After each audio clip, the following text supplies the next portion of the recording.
After 4.5 years, we can finally say it's over. Completely over. Well, almost. Unless, of course, Ripple CEO Brad Garlinghouse was either lying, which seems super unlikely, or his account got hacked.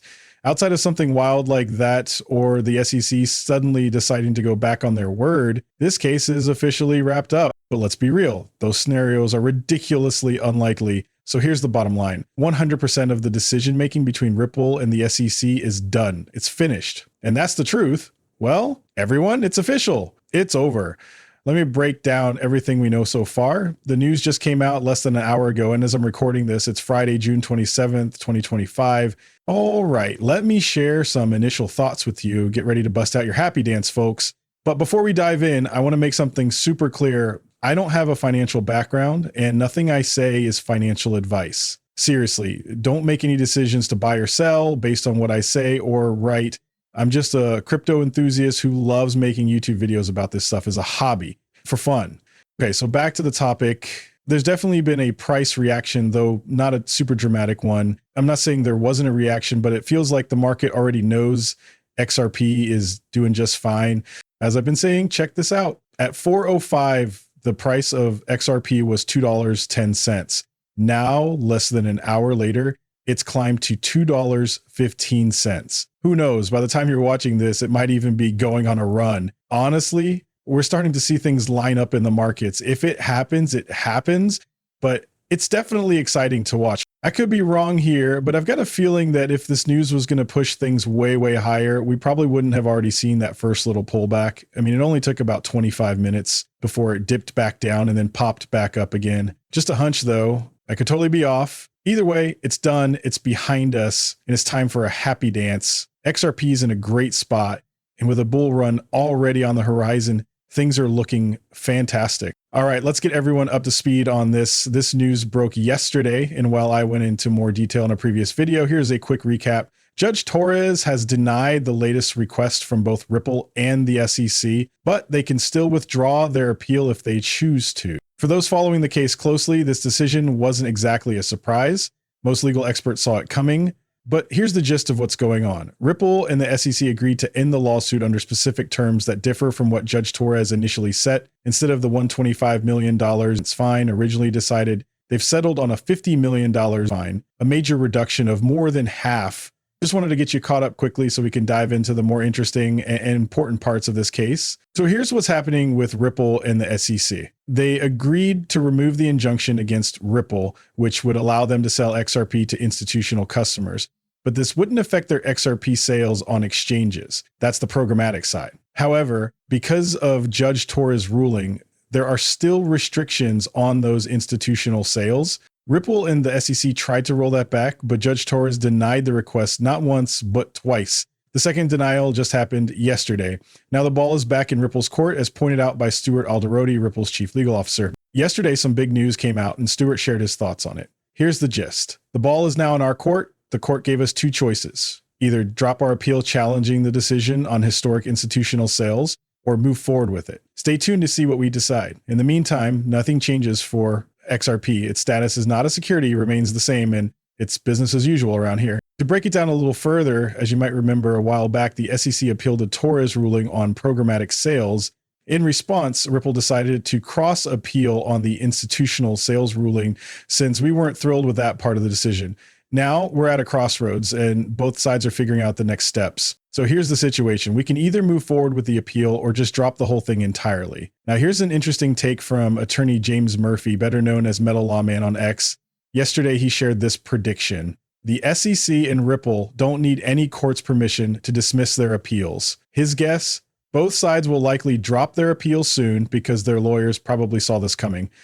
Judge Torres wasn't going to change her earlier decision. And guess what? It looks like that's exactly what happened. The headline from You Today sums it up perfectly. Ripple ends legal fight with the SEC. Here's the big update from Brad Garlinghouse. Officially announced at 4:05 p.m. This is when the news broke. Ripple is dropping its cross appeal, and the SEC is expected to drop theirs as well, just as they previously mentioned. Brad said it best. We're closing this chapter once and for all and focusing on what matters most, building the internet of value. What an exciting step forward. I'm thrilled to see this news finally come through.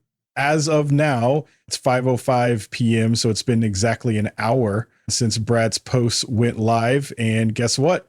It's already been viewed 561,000 times with over 10,000 likes and 4,200 reposts. Incredible. About 30 minutes ago, I couldn't help but jump in and respond. I kept it simple. Fantastic to hear, Brad. The injunction against Ripple was ridiculous, but it sounds like you've got solid workarounds in place. Onward. It's so exciting to see Ripple keep pushing forward despite all the challenges. Let me share my thoughts on this. I've mentioned it a few times on the channel. While I always felt the injunction wasn't fair and created an uneven playing field for Ripple compared to its competitors, I never saw it as a massive issue. Here's why. XRP can still be used as a bridge currency in corridors that don't involve the United States. For any payments involving US corridors, they just use RLUSD instead. That's a different asset and not affected by the injunction. The cool part, XRP is still essential for this process anyway, so it's not like it's being sidelined completely. Sure, it would be ideal to have XRP plugged into all corridors, but the injunction wasn't really holding Ripple payments back. It's just a workaround for now. Not great, but not a major roadblock either. Well, no one wants an injunction, of course, but is this something that's going to completely ruin their business model? Not at all. That's what I've always believed. If this were truly going to wreck Ripple's business, they wouldn't have dropped the appeal. Honestly, they weren't even planning to appeal in the first place, which was a pretty big clue for me. It wasn't until the SEC decided to file an appeal that Ripple followed suit, like, well, if you're going to do it, we'll do it too. And that's basically how it all played out. Of course, this all happened under the Biden administration. Now that Trump is in charge, it seems like the war on crypto is officially over. It's a whole new ballgame. On top of that, a member of the XRP community, Digital Assets Daily, shared an interesting poll recently. Oh, and just to give you some context, this was posted yesterday after the news about Judge Torres denying the appeal, but before today's update that Ripple decided to drop it. Yesterday at 8:50 a.m., a poll was shared with two simple options following Judge Torres' decision. Should Ripple withdraw the appeals and let the case stand, ending it there, or should they continue and go through the appeals process?